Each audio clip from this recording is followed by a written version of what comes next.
All right, so muscles have very specific organization that they have down at the cellular level. So we're gonna build a model of a muscle using spaghetti and plastic wrap. So if we use spaghetti as the smallest unit, this right here, just this one piece of spaghetti, is the muscle cell or the muscle fiber. So spaghetti has kind of an internal portion and this like hard outer shell.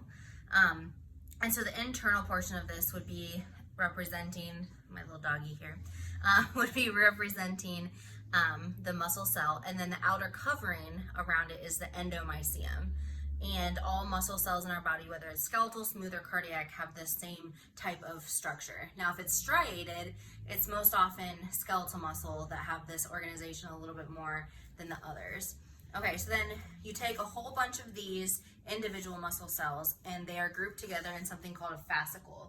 So this group of them here that's wrapped in plastic wrap is called a fascicle, and this plastic wrap is representing the perimysium. So the perimysium covers each of the individual fascicles.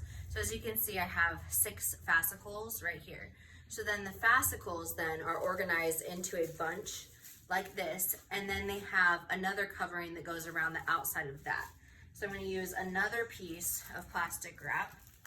I'm going to wrap all of that together, and this outer covering then, as you can see, it's a big bundle. This outer part, the plastic wrap I just added, is the epimysium. So that's what is on the outside of the muscle.